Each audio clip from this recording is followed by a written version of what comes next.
ಗೊತ್ತಾಗ್ಲಿಲ್ಲ. ನಾನು ಕೊರಚ. ಯಾವ್ದು? ಕೊರಚ ಕೊರಚ ಕೊಳಚೆ. ಕೊಳಚೆ ಎಂತಂದ್ರೆ ಕೊಳಚೆ ಅಲ್ಲ ವಾಯ್. ನೀವು ಹೇಳಿದ್ದಲ್ಲೆಲ್ಲ ಕೊಳಚೆ ಆಗ್ತದೆ. ಕೊರಚ ಏನು ಮಾಡುವ ಸ್ವಾಮಿ? ಒಂದು ಊರು ಅಂತ ಹೇಳಿಲ್ಲ, ಒಂದೊಂದು ದಿವಸಕ್ಕೂ ಒಂದೊಂದು ಊರಲ್ಲಿ ಇರುವವರು ನಾವು. ಯಾಕೆ? ಹೊಟ್ಟೆ ಪಾಡು, ಹಾವಿಡಿಯುವುದೇ ನಮ್ಮ ಕೆಲಸ.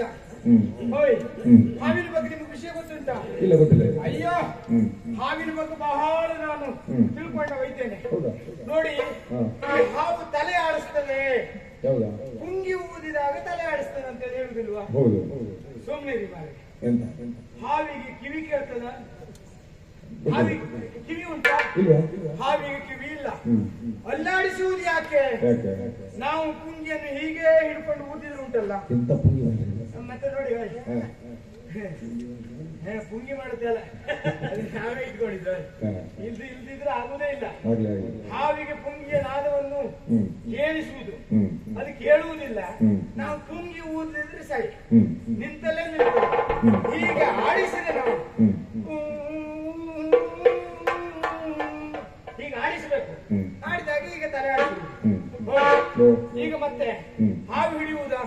ಹಾವು ಆಡಿಸುವುದು, ಮತ್ತೆ ಹಾವು ಬಿಡುವುದುಂಟು. ಹೌದಪ್ಪ. ಹಾವು ಬಿಡುವುದು ಹೇಗೆ? ಇವತ್ತು ಒಂದು ಮನೆಯಲ್ಲಿ ಹಾವು ಬಂತು ಇಟ್ಕೊಳ್ಳಿ, ಅಲ್ಲಿ ನಮ್ಮನ್ನೇ ಕರೆಯುವುದು, ಕರೆದ ಮೇಲೆ ಹಾವು ಹಿಡಿಯುವುದು, ಅಲ್ಲೇ ಪಕ್ಕದಲ್ಲಿ ಬಿಡುವುದು. ಈ ಹಿಡಿದವರಲ್ಲೂ ಹಣ ತೆಗೆದುಕೊಳ್ಳುವುದು, ಮತ್ತೆ ಆ ಕಡೆ ಹೋಗ್ತಾ ಹೋಗ್ತಾ ಇದ್ದಾಗ ಹೋಗಿ ಬನ್ನಿ ನಮ್ದೊಂದು ಹಾವು ಹಿಡ್ಕೊಂಡು ಹೋಗಿ ಅಂತ ಹೇಳುವುದು, ಅವರಲ್ಲಿ ಹಿಡ್ಕೊಳ್ಳುವುದು. ಹಾಗೆ ಒಂದು ಹಾವು ಸಿಕ್ಕಿದ್ರೆ ಒಂದು 15-20 ಮನೆಗೆ ಒಂದೇ ದಿವಸ ಬಿಡ್ತೇನೆ. ಹಾಗೆ ಅಂತ ಒಂದು ಉದ್ಯೋಗ ನಮ್ದು. ಹೊಟ್ಟೆಪಾಡು ಸ್ವಾಮಿ, ಏನ್ ಮಾಡ್ಲಿಕ್ಕೆ ಆಗ್ತದೆ ಹೇಳಿ. ಆದ್ರೆ ಈಗ ಸ್ವಲ್ಪ ಸಮಸ್ಯೆ ಇರುತ್ತೆ. ನಾನು ಮತ್ತೆಂತದ್ದಲ್ಲ, ಒಂದು ಹಾವಿತ್ತು ನನ್ನಲ್ಲಿ. ಯಾವತ್ತೂ ಜೋಳಿಗೆಯಲ್ಲಿ ಒಂದು ಹಾವು ಇಟ್ಕೊಳ್ಳುವುದೇ. ಹಾವು ಮೊನ್ನೆ ಕವಚ ಹೋಗುದಾಯ್ತಲ್ಲ, ಹೌದೇ? ಒಂದು ಆದಿತ್ಯ ಅಂತದಲ್ಲ, ಹೋಯ್ ಅದು ವಿಷ ತೆಗಿಲಿಲ್ಲಾಗಿತ್ತು. ನಾನು ವಿಷ ತೆಗಿಲಿಲ್ಲ? ಇಲ್ಲಪ್ಪ. ಅಯ್ಯೋ, ಅದು ತೆಗೆದು ಭಯಂಕರ ಕೈಚಳಕ ಉಂಟು ಅದರಲ್ಲಿ. ಹಾವಿನ ವಿಷವನ್ನು ತೆಗೆಯುವುದು ಹೇಗೆ? ಈಗ ಬಾಯನ್ನು ಹೀಗೆ ದೊಡ್ಡ ಮಾಡುವುದು, ಹೀಗೆ ಒಂದು ಪಾತ್ರೆಯಲ್ಲಿ ಹೀಗೆ ಹಿಡ್ಕೊಳ್ಳುವುದಾ, ತಲೆ ಹಚ್ಚಿದ್ರೆ ಸರಿ, ಬಾಯದಿಂದ ಹಚ್ಚಿದ್ರೆ ವಿಷ ಎಲ್ಲ ಅದರಲ್ಲಿ ಬಿಡುವುದು. ಹಾಗೆ ಹಲ್ಲು ಕೀಳುವುದು. ಹಲ್ಲು ಕೀಳ್ತಾ ಇರುವಾಗ ಅದು ಹಲ್ಲಿನ ಒಟ್ಟಿಗೆ ತಲೆಯೂ ಬಂತು. ಹಾವು ಕವಚ ಹೋಗಿತ್ತ ಇರುವ. ಹಾಗಾಗಿ ಈಗ ಹಾವು ಆಡಿಸುವ ಕೆಲಸವೇ ಬಿಡುವ ಆಗುದಿಲ್ಲ. ಅದೇ ಕಸುಬು, ಅದನ್ನು ಬಿಟ್ಟರೆ ಮತ್ತೆ ಏನು ಬರುವುದಿಲ್ಲ ನಮ್ಗೆ. ಯಾವ್ಯಾವ ಕೆಲಸ ಎಲ್ಲ ಬಿಟ್ಟು ಹಾವು ಬಿಡುವ ಕೆಲಸಕ್ಕೆ ಬಂದಾಯ್ತು ನಾನು. ಆದಿತ್ತಲ್ವಾ? ಹಾಗಾಗಿ ಹಾವು ಹುಡುಕ್ತಾ ಬಂದಿದ್ದೇನೆ. ಎಲ್ಲಿಗೆ? ಶರಾವತಿ ತೀರಕ್ಕೆ ಬಂದಿದ್ದೇನೆ.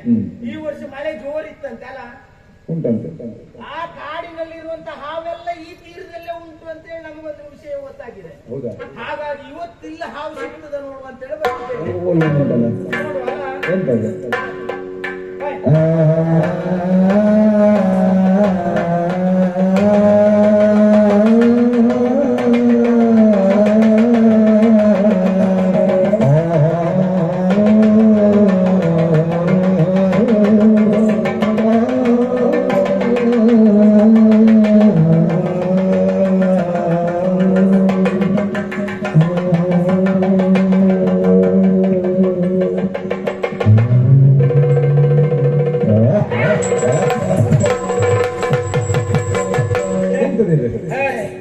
ಹೇಗೆ ಪುಂಗಿ ನಾದ ಕಿವಿ, ಪುಂಗಿ ನಾದ ನೋಡಿ ಎಂತ ನೀವು ನಗೆ ಇದು ವಿಶೇಷ ಹಾವು, ವಿದೇಶಿ ಹಾವು. ವಿದೇಶಿ ಹಾವಲ್ಲ, ನಿಮ್ಮ ಬಾಯಿಗೆ ಹೇಳ್ತಿದ್ದೆ ಬೇಡ. ಇದು ವಿಶೇಷವಾದ ಹಾವು, ವಿದೇಶಿ ಅಲ್ಲ. ಇವತ್ತು ನೋಡಿ, ಇನ್ನು ನಮಗಿನ್ನೊಂದು 10 ವರ್ಷಕ್ಕೆ ಏನು ತೊಂದರೆ ಇಲ್ಲ ಈ ಹಾವು. ಮತ್ತೆ ಆದ್ರೂ ಒಂದು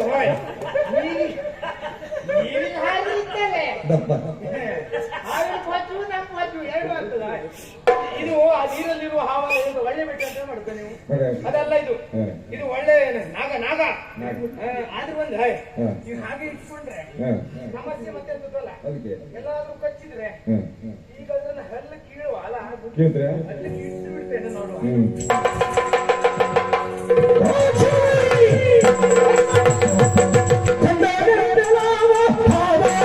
Yeah.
ಹಿಡ್ಕೊಂಡಿದ್ದೇನೆ ಹೇಳಬೇಕು. ಹಾಗಾಗಿ ನಾನು ಹಾವು ಉಂಟು ಪುಷ್ಟ ಆಗ್ತಾ ಇದ್ದೆ. ಎಂತ ಮಾಡ್ತಾ ಇದ್ದೀಯ ಅಲ್ಲದೆ ಹೋದೆ ಆ ಸರ್ಪದ ಹಲ್ಲು ಕೀಳ್ತಾ ಇದ್ದಿ. ಹೌದು, ನ್ಯಾಯವಾದ ಯಾಕೆ ಈಗ ಬದುಕನ್ನ ಸಾಗಿಸುವುದಕ್ಕೆ ಅದಕ್ಕೆ ವಿಶೇಷವಾಗಿ ಬಲ ಇರುತ್ತೆ ಹಲ್ಲಿನಲ್ಲಿ. ಹೌದಾ? ಶ್ವಾನಕ್ಕಾದ್ರೆ ಉಗುರಿನಲ್ಲಿ ಅಥವಾ ಹಲ್ಲಿನಲ್ಲಿ, ಅದೇ ವ್ಯಾಘ್ರಕ್ಕಾದ್ರೆ ಉಗುರಿನಲ್ಲಿ ಹಲ್ಲಿನಲ್ಲಿ. ಎರಡೆರಡು ಉಂಟು ಅದಕ್ಕೆ. ಹೌದಲ್ಲ? ಈಗ ಅದೇ ಮನುಷ್ಯನಿಗಾದ್ರೆ ತೋಳಿನಲ್ಲಿ ಬಲ, ಸರ್ಪಕ್ಕೆ ಹಲ್ಲಿನಲ್ಲಿ ಬಲ. ಈಗ ನಿನ್ನ ಕೈಯನ್ನ ಕತ್ತರಿಸಿದ್ರೆ ನಿನಗೆ ಬದುಕು ಸಾಗಿಸ್ಲಿಕ್ಕೆ ಆಗ್ತದೆ? ಏನ್ ಮಾಡ್ಲಿಕ್ಕೂ ಆಗುದಿಲ್ಲ. ಅದಕ್ಕೂ ಅಷ್ಟೇ, ಬಲ ಎನ್ನುವುದು ಹಲ್ಲಿನಲ್ಲಿರುವುದರಿಂದ ಬದುಕುವುದರ ಪಾಲಿಗೆ ಅನಿವಾರ್ಯವಾದ್ದರಿಂದ ಮತ್ತೊಬ್ಬರ ಬದುಕನ್ನ ಹಿಂಸಿಸುವಂತಹ ಕಾರ್ಯ ನಮ್ಮಂತವರು ಮಾಡಕೂಡದು. ಪ್ರಪಂಚದ ಕೋಟಿ ಕೋಟಿ ಜೀವರಾಶಿಗಳಲ್ಲಿ ಬುದ್ಧಿವಂತ ಜೀವಿ ಯಾರು ಕೇಳಿದ್ರೆ ಮನುಷ್ಯ ಜೀವಿ ಅಂತ ಹೇಳಿದ್ರು. ಹೌದು, ಹಾಗಾಗಿ ಹೇಳುದು. ನಾವು ಬದುಕುವುದಕ್ಕಾಗಿ ಮತ್ತೊಬ್ಬರನ್ನ ಹಿಂಸಿಸುವುದು ಮನುಷ್ಯತ್ವದ ಲಕ್ಷಣ. ಹಾಗಾಗಿ ಅದನ್ನ ಬಿಟ್ಟು ಏನ್ ಮಾತಾಡ್ತೀಯ ಮಾರೆ? ನಿನಗೆ ಮತ್ತೆಂತ ಯಾರು ಸಿಗ್ಲಿಲ್ವ ಮಾತಾಡ್ಲಿಕ್ಕೆ? ಇಲ್ಲ. ಅಲ್ಲ, ನನಗೆ ಬೋಧನೆ ಮಾಡ್ಲಿಕ್ಕೆ ಬರುವುದು. ನನಗೆ ಈಗ ಸಿಗುವ ನೀವು ಒಬ್ಬನೇ. ಅಲ್ಲ, ನಾನು ಇದನ್ನು ಹೊಲ ಕೇಳ್ತಾ ಇದ್ದೇನೆ. ಯಾಕೆ?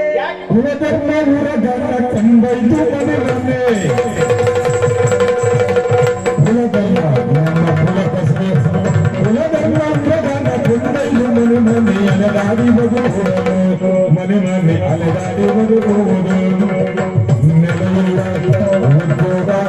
ನಮಗಿಲ್ಲ, ನೆಲೆಯಿಲ್ಲ ಉದ್ಯೋಗ ನಮಗಿಲ್ಲ, ಜೀವನ ಎಲೆಯರಿಗರಿಯುವುದಿಲ್ಲ. ನೆಲೆಯಿಲ್ಲ ಉದ್ಯೋಗ ನಮಗಿಲ್ಲ, ಜೀವನ ಎಲೆಯರಿಗರಿಯುವುದಿಲ್ಲ.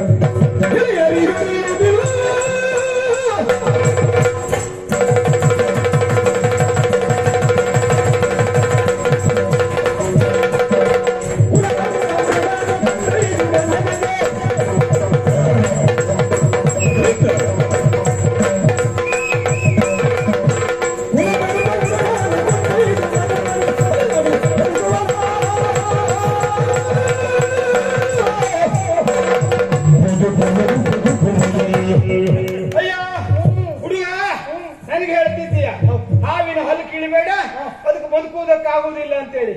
ವಿಷಯ ಗೊತ್ತಿಲ್ಲ ನಿನಗೆ? ಏನು ವಿಷಯ? ಇದು ಬದುಕು, ನಮ್ಮ ಬದುಕೇ ಇದು. ನಿನ್ನ ಬದುಕಿ ನನ್ನ ಬದುಕಿಗಾಗಿ ನಾನು ಹಾವನ್ನು ಆಡಿಸುವುದು, ಮನೆ ಮನೆ ತಿರುಗುವುದು, ಅದನ್ನೇ ಮಾಡುವುದು. ನನಗೆ ಬೋಧನೆ ಹೇಳ್ತಿದ್ಯಲ್ಲ. ಈಗ ಕಪ್ಪೆ ಏನ್ ಮಾಡ್ತದೆ? ಕೀಟ ತಿಂತದೆ, ಕೀಟವನ್ನು ತಿಂತದೆ ಅಲ್ವಾ? ಹಾವು ಏನ್ ಮಾಡ್ತದೆ? ಕಪ್ಪೆಯನ್ನು ತಿಂತದೆ ಅಲ್ವಾ? ಆ ಹಾವನ್ನು ಯಾವ ತಿಂತದೆ? ಹೊತ್ತು ತಿಂತದೆ. ಹೊತ್ತನ್ನು ಯಾರು ಹೊಡಿತಾರೆ? ಬೇಟೆಗಾರ ಹೊಡಿತಾನೆ. ಹಾಗೆ ಇದು ಸರಿ ಆಗ್ತದೆ ಅಂತೇಳಿ ಆದ್ರೆ ಇದು ಯಾಕೆ ಸರಿ ಆಗುವುದಿಲ್ಲ? ಅದೊಂದು ಪ್ರಶ್ನೆ ಅಲ್ವಾ? ಮತ್ತೆ ಆದ್ರೆ ಅದು ಯಾವುದಕ್ಕೆ? ಹೊಟ್ಟೆಯನ್ನು ಹೊರೆದುಕೊಳ್ಳುವುದಕ್ಕೆ. ನಾನು ಮತ್ತೆಂತ ಬೇರೆ ಅಲ್ಲ ನಾನು ಮಾಡಿ, ಅಂದ್ರೆ ನನ್ನ ಹೊಟ್ಟೆ ಹೊರೆದುಕೊಳ್ಳುವುದಕ್ಕಾಗಿ ಹಾವಾಡಿಸುವುದು. ನನ್ನ ಉದ್ಯೋಗವೇ ಅದು. ಅದನ್ನು ಬಿಟ್ಟರೆ ಬೇರೆ ಉದ್ಯೋಗ ಮಾಡ್ಲಿಕ್ಕೆ ಎಂತದ್ದು ಬರುದಿಲ್ಲ. ಬರುದಿಲ್ಲ. ಉದ್ಯೋಗ ಅಂತೇಳಿ ಬೇರೆ ಏನೂ ಇಲ್ಲ. ಅಂದ್ರೆ ಇದು ದುಡಿಯೋದಕ್ಕೆ ಹಿಂಗಾಗುವುದೂ ಇಲ್ಲ. ಬೇರೆ ಮಾಡ್ತಿದ್ದೆ ನಾನು. ನಮ್ಮ ಕುಲದವರು ಅದಕ್ಕಿಂತ ಕಲ್ಲು ಕಟ್ಟು ಕಲ್ಲು ಹೋಗ್ಬೇಡಿ.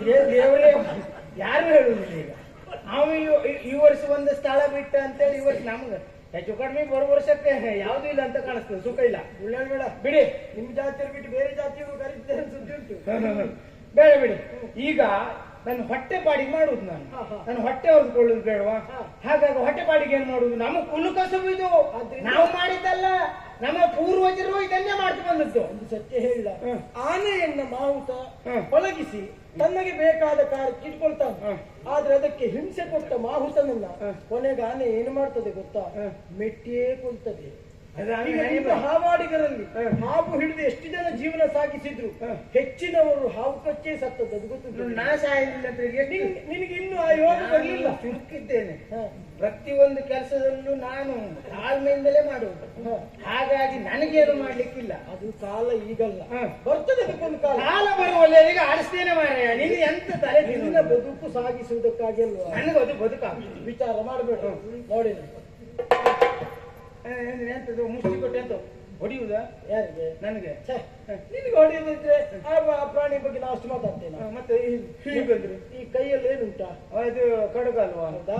ಇದು ಸಾಮಾನ್ಯವಾದಂತಹ ಕಡಗ ಅಲ್ಲ. ನೀ ಹೇಳುವುದು ದೇವಲೋಕದಲ್ಲಿ ನನ್ನ ತಂದೆಗೆ ಇಂದ್ರ ಕೊಟ್ಟಿರುವಂತಹ ಕಡಗ ಇದು. ಹೌದಾ? ರತ್ನ ಖಚಿತವಾದಂತಹ ಕಡಗ. ಬಹಳ ಬೆಲೆ ಬಾಳುವಂತದ್ದಿದು. ಇದನ್ನ ನೀ ತೆಗೆದುಕೊಂಡು ಹೋಗಿ ಬೇಕಿದ್ರೆ ಮಾರಾಟವೇ ಮಾಡು, ಯಾರಿಗೆ ಬೇಕಿದ್ರು ಕೊಡು. ಹೌದಾ? ಇದರಿಂದ ಬರುವ ಹಣ ನಿನಗೊಬ್ಬನಿಗಲ್ಲ, ನಿನ್ನ 4 ತಲೆಮಾರಿಗಾಗುವಷ್ಟು ಬರ್ತದೆ. ನಿನ್ನ ಮಾತ್ರ ನಂಬಬೇಕು ನಾನು. ಛೇ, ಈ ಹಾವನ್ನ ಅದನ್ನು ಬಿಡಬೇಕು, ಹಿಂಸೆ ಮಾಡಬೇಕು. ಅದು ಹಾವು ಬಿಟ್ಟ ಮೇಲೆ ಹೀಗೆ ಮಾಡುವುದಾ? ಅದಕ್ಕಿಂತ ಹೀಗಾಗಿದೆ ಈಗ ಕಡೆಗೆ ಹೀಗಾದ್ರೆ ನಾವು ಕೈಗೆ ಜೈ ಹೇಳುವವರಲ್ಲ. ಹೌದಲ್ವಾ? ಮಾತು ಕೊಟ್ಟ ಮೇಲೆ ಮುಗೀತು. ಹಾಗಿದ್ರೆ ಹಾವು ಬಿಡೋದಕ್ಕಿಂತ ಮೊದಲೇ ನಾ ಕೊಡ್ತೇನೆ, ಆದ್ರೆ ನಾ ಕೊಟ್ಟ ಮೇಲೆ ಹಾವು ಬಿಡ್ತಿ ಅಂತ ನಾನ್ ನಂಬೋದಾ? ಹೀಗೆ ಮಾಡ್ಬೋದಾ? ಇದೊಂದು ಕಷ್ಟ ಉಂಟು. ಈ ಹಾವೇನಾದ್ರೂ ಬಿಡದೆ ಹೋದ್ರೆ ನೀನು ಕೈ ಹಾಕಿ ತೆಗೆದುಕೊಳ್ಳುವುದಿಲ್ಲ. ನೀನು ಬಹಳ ಹೆದರಿಕೆ ಉಂಟು ಇದ್ರ ಬಗ್ಗೆ. ಖಂಡಿತ ಬಿಡುತ್ತೇನೆ, ನೀನು ನಂಬುತ್ತೇನೆ ನಾನು. ಬಿಡು.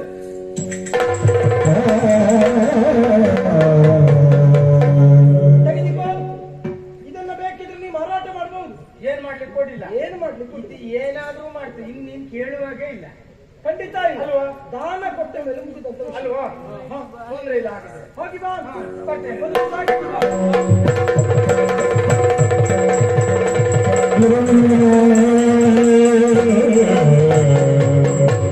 ಉರಗತಾನಿಯತ್ತೇನು ಮನುಷ್ಯನ ಕವಿತಾಳಿ ಶರಣಂದೇ ಜೀವ ರಕ್ಷಿಸಿದೆ, ಶರಣಂದೇ ಜೀವ ರಕ್ಷಿಸಿದೆ.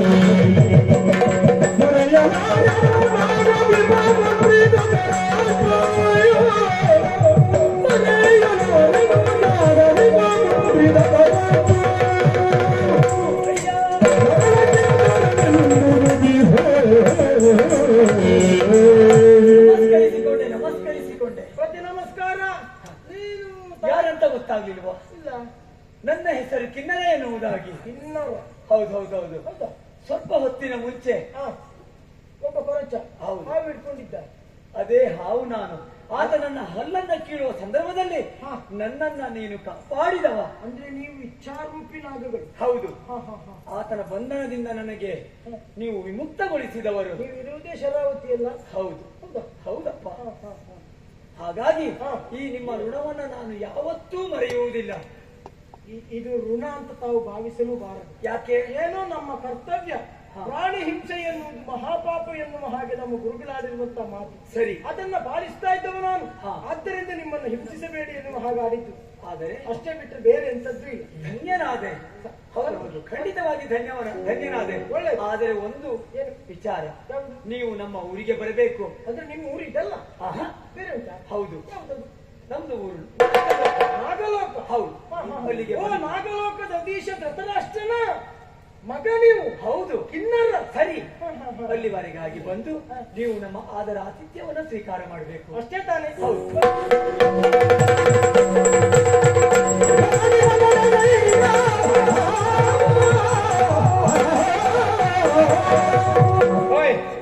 ನೀವು ಎಳಿತಾ ಇದ್ರೆ ನಮ್ಗೆ ತಡ ಆಗ್ತದೆ. ಹೋಯ್ ಮತ್ತೆಂತದ್ದು ಅಲ್ಲ.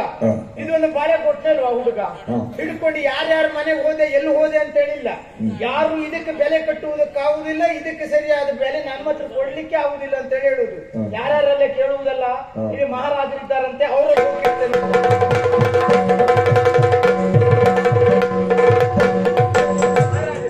ನಿಮ್ಮಲ್ಲಿ ಬರ್ಬೇಕು ಅನ್ನುವಷ್ಟರಲ್ಲಿ ನೀವೇ ಬಂದ್ರಿ. ಒಳ್ಳೆಯದಾಯ್ತು. ಹಾಗಿದ್ರೆ ಇದು ಒಂದು ನಾನು ಸಣ್ಣ ಸಮಸ್ಯೆ ಇದ್ದೆ ನೋಡಿ. ನಾನು ಇದೊಂದು ಮಾರಾಟ ತಂದಿದ್ದೆ.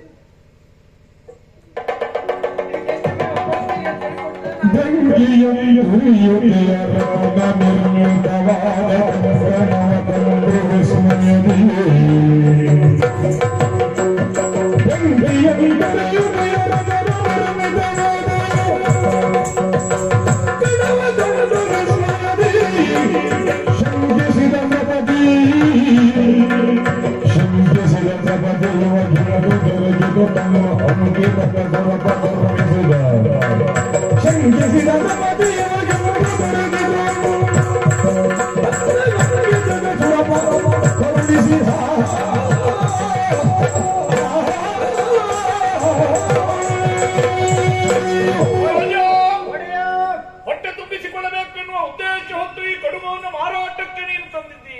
ಇದೊಂದು ಬಿಟ್ಟರೆ ಮತ್ತೆ ಎಂತದ್ದು ಇಲ್ಲ ನಮ್ಮಲ್ಲಿ. ಯಾರಿಗೆ ಕೊಟ್ಟರು ಇದನ್ನು ಸ್ವೀಕಾರ ಮಾಡ್ತಾ ಇಲ್ಲ. ಯಾರತ್ರ ಇದಕ್ಕೆ ಕೊಡುವಷ್ಟು ಹಣ ಅವರಿಂದ ಸಿಗುತ್ತಾ ಇಲ್ಲ ಅಂತ ಹೇಳ್ತಾರೆ. ಆ ಉದ್ದೇಶ ಇಟ್ಟು ನೀನು ನೀನು ಇಲ್ಲಿವರೆಗೆ ಬಂದಿದ್ದೀ ಅಂತ ಕೊಟ್ರೆ ನೀವು ಒಂದು ಕೊಡ್ತೀರಿ ಅಂತ ಎಲ್ಲ ಹೇಳ್ತಾರೆ. ಭರವಸೆ ಇದ್ದು ನೀನು ಬಂದಿದ್ದೀಯಲ್ಲ, ಸ್ವಲ್ಪ ಆ ಕಡೆ ವ್ಯವಸ್ಥೆ ಮಾಡಿ.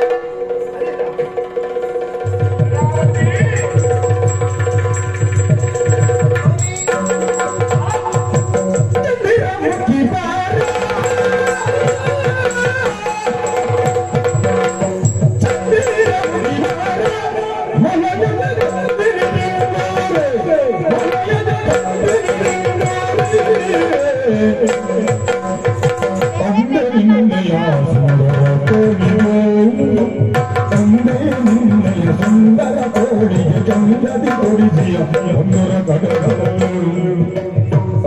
ಸುಂದರ ಕೋಡಿಗೆ ಚಂದದಿ ಕೊಡಿಸಿಯ ಒಂದರ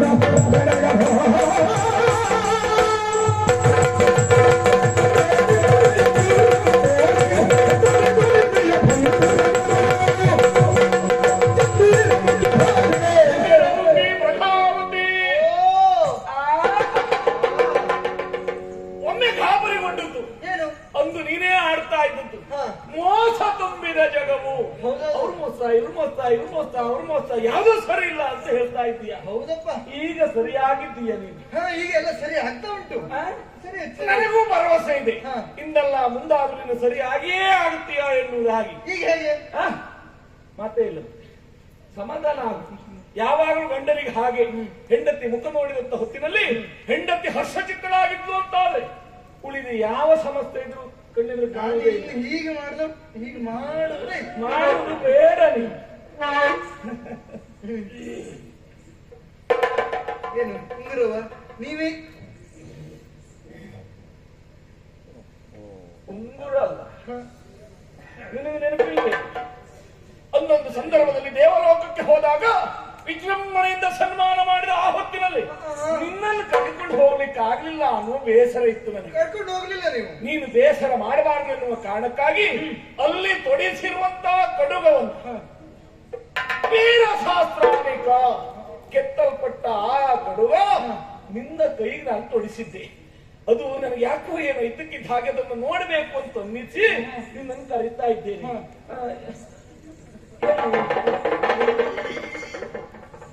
ಕಡುಗ ಎಲ್ಲೇ ಇದು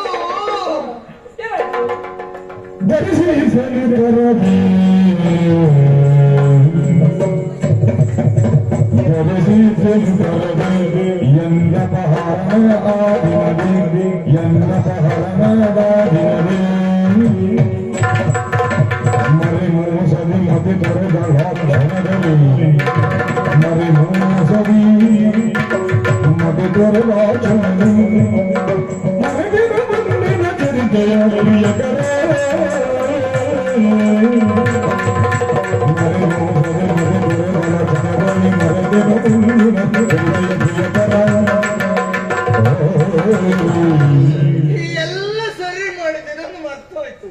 ಎಲ್ಲ ಸರಿ ಮಾಡಿದ್ದೆ ಅಂದ್ರೆ ಅಲ್ಲ ಇದು ಇದೆಲ್ಲ ಮಾಡಿದ್ದು ಅಲ್ಲ ಒಂದು ಯೋಗಿನಿ ಬಂದು ನನ್ನನ್ನು ಅಪಹರಣ ಮಾಡಿಕೊಂಡು ಹೋದ್ಲು. ಹೌದು. ಆಗ ಅಲ್ಲಿಂದ ಬಂದ ಮೇಲೆ ಈಗ ಎಲ್ಲ ಸರಿ ಮಾಡುತ್ತಾ ಇದ್ದೇನೆ. ಸರಿಯಾಗಿದೆ ನೋಡಿ, ಆಗ ಕೈಯಲ್ಲಿ ಬಳೆ ಅದನ್ನು ನೋಡ್ಬೇಕು ಅಂತ ನನಗೆ. ನೀವು ನನಗೆ ಮತ್ತದೇ ದುಃಖ ನೆನಪಡುತ್ತೀರಿ. ಏನಾಯ್ತು? ಒಂದವಳು ನನ್ನನ್ನು ಅಪಹರಣ ಮಾಡಿದಾಗ ನಾನು ಎಷ್ಟು ನೋವು ಉಂಡಿದ್ದೇನೆ, ಎಲ್ಲೆಲ್ಲ ಬಿದ್ದಿದ್ದೇನೆ, ಕಾಡಿನಲ್ಲಿ ಮೇಡಲ್ಲಿ ಅಲೆದಿದ್ದೇನೆ. ಆಗ ಎಲ್ಲೋ ಬಿದ್ದೋಯ್ತು, ನನಗೆ ಗೊತ್ತಿಲ್ಲ ಎಲ್ಲೋ ಆಯ್ತು ಅಂತ. ಅದಕ್ಕೆ ನೀವು ಬೇಸರ ಮಾಡ್ಕೊಳ್ಳುವುದು. ನೀವು ಮತ್ತೆ ಕಾರಣ ಅದೇ ನೆನಪು ಮಾಡುತ್ತೀರಿ. ಒಮ್ಮೆ ಇದ್ದರು ನೋಡೋಣ ಅಂತ ಬಂದು ಹೋಗ್ಲಿ ಬಿಡೆ. ಒಂದು ಹೋದ್ರೆ 10 ತಂದೇನು, ಮತ್ತೆ 10 ತೊಡಿಸ್ತೇನೆ. ಅದು ಇಂದ್ರನ ಕೈಯಲ್ಲೇ ತೊಡಿಸುವ ಸಾಮರ್ಥ್ಯ ಮತ್ತೆ ನೆನಪು ಬೇಸರ ಮಾಡ್ಕೊಳ್ಬೇಡ.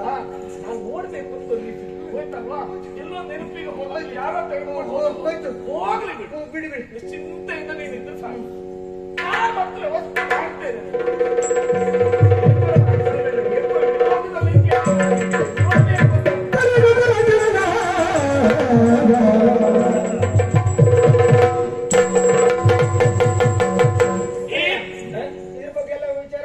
ಎಲ್ಲ ವಿಚಾರ ಮಾಡಿ ಅದು ಏನು ಕೊಡುವುದು ಅನ್ನುವ ತೀರ್ಮಾನ ಕೊಡಬೇಕು ಅಂತ ಆದ್ರೆ ನಾನು ಕೇಳಿದ ಪ್ರಶ್ನೆಗೆ ಸಮರ್ಪಕವಾದ ಉತ್ತರ ನನಗೆ ಬೇಕು. ಪರೀಕ್ಷೆ ಉಂಟಾ ಮತ್ತೆ ಬೇರೆ? ಪರೀಕ್ಷೆ ಅಂದ್ರೆ 6 ಸಾಹಿತ್ಯ ಪರೀಕ್ಷೆ ಅಲ್ಲ, ಇದು ನೀನು ದುಡಿದು ಸಂಪಾದನೆ ಮಾಡುವುದಕ್ಕೆ ಸಾಧ್ಯವೇ ಇಲ್ಲ. ಇಲ್ಲಪ್ಪ, ಬೇರೆಯವರು ನೀನು ಕೊಟ್ಟಿದ್ದು ಎನ್ನುವುದು ಸ್ಪಷ್ಟ ಅರ್ಥ ಆಯ್ತು. ನೀವು ಆದ್ರಿಂದ ಕೇಳ್ತಾ ಇದ್ದೇನೆ, ಈ ಕಡುಗ ನಿನಗೆ ಎಲ್ಲಿ ಸಿಕ್ಕಿತು, ಯಾರು ಕೊಟ್ಟು, ಇದರ ತಿಳಿಯುವ ಕುರಿತಾಗಿ ಅಯ್ಯೋ ಇದೊಂದು ವಿಷಯ ಹೇಳಲಿಕ್ಕೇನು, ಹೇಳು. ನಾನು ನಮ್ದೊಂದು ಹಾವು ಸತ್ತು ಹೋಯ್ತು ಇಲ್ವಾ, ಅದು ಸತ್ತ ಮೇಲೆ ಹಾವು ಹಿಡಿಲಿಕ್ಕೆ ಹೋಗಿದ್ದು, ಮತ್ತೆ ಶರಾವತಿ ತೀರಕ್ಕೆ ಹೋಗಿದ್ದು. ಹಾವು ಹಿಡಿದಿದ್ದೆ, ಹಿಡಿದು ಅದರ ಹಲ್ಲು ಕೀಳಬೇಕು ಅನ್ನುವಷ್ಟರಲ್ಲಿ ಒಂದು ಹುಡುಗ ಬಂದ ಅಲ್ಲಿ. ಹೌದಪ್ಪ, ಅವನು ಜೋರೇ ಆಗಿದ್ದು, ಕೆಲವಷ್ಟು ಬುದ್ಧಿ ಮಾತು ಹೇಳಿದ್ದ ನನಗೆ. ಆಮೇಲೆ ಹಲ್ಲು ಪ್ರಾಣಿ ಹಿಂಸೆ ಮಾಡ್ತಾ ಇದ್ದೀನೋ. ಹೌದಪ್ಪ, ಒಳ್ಳೆ ಹುಡುಗ. ಪ್ರಾಣಿ ಹಿಂಸೆ ಮಾಡಬೇಡ ಅಂತ ಹೇಳಿ ನನ್ನ ಬುದ್ಧಿ ಹೇಳಿದ. ಆದ್ರೆ ಹೊಟ್ಟೆ ಪಾಡು ಇದನ್ನು ಉಪಯೋಗವೇ ಇಲ್ಲ, ನಮ್ಗೆ ಕುಲಕಸುಬೆ ಅದು ಅಂತ ಹೇಳಿದೆ. ಇನ್ನು ಮುಂದೆ ಈ ಕುಲಕಸುಬನ್ನು ಬಿಡಬೇಕು, ಈ ಕಡುಗವೊಂದನ್ನು ಕೊಡ್ತೇನೆ, ಮಾರಾಟ ಮಾಡಿ ನಾನು ತಲೆಮಾರಿನವರೆಗೂ ನೀವು ಕುಳಿತಲ್ಲೇ ತಿನ್ಬೇಕು, ಇದನ್ನು ಹಿಡ್ಕ ಅಂತ ಹೇಳಿ ನಾನು ಕೊಟ್ಟದ್ದು. ವರಜ, ಆ ಹುಡುಗ ಕೊಟ್ಟ ಕಡುಗ ಎನ್ನುವುದಾಗಿ ನೀನು ಆಡ್ತಿ ಅಂತಾವೆ. ಒಂದು ಮಾತು, ಇದಕ್ಕೆ ಎಷ್ಟು ಮೌಲ್ಯ ಹರಿತದೋ ಅದಷ್ಟನ್ನು ನೀಡುವುದಕ್ಕೆ ನಾನು ಸಿದ್ಧ ಇದ್ದೇನೆ, ಅದರ ವ್ಯವಸ್ಥೆಯನ್ನು ನಾನು ಮಾಡ್ತೇನೆ. ಆದ್ರೆ ಒಂದು ಮಾತು ನೆರವೇರಿಸಿಕೊಡ್ಬೇಕು. ಏನು ನೋಡಿ, ಆ ಹುಡುಗನ ಪರಿಚಯ ನಿನಗುಂಟಲ್ಲ, ಅವನು ಕಂಡರೆ ನಾನು ಅವನ ಕೈಗೆ ತೊಡಿಸಿದ್ದ ಇದನ್ನ ಎನ್ನುವುದಾಗಿ ಆಡ್ತಿ ಅಂತ ಆದ್ರೆ ಅವ ಎಲ್ಲಿದ್ದಾನೆ? ಒಮ್ಮೆ ಅವನಲ್ಲಿ ವಿಷಯ ಹೇಳಿ ಇಲ್ಲಿ ಕರೆತರಬೇಕು. ಒಪ್ಪಲಿಲ್ಲ ಅಂತ ಆದ್ರೆ ರಾಜಭಟರಿದ್ದಾರೆ, ಅವರನ್ನ ಕರೆದುಕೊಂಡು ಹೋಗಿ ರಟ್ಟೆ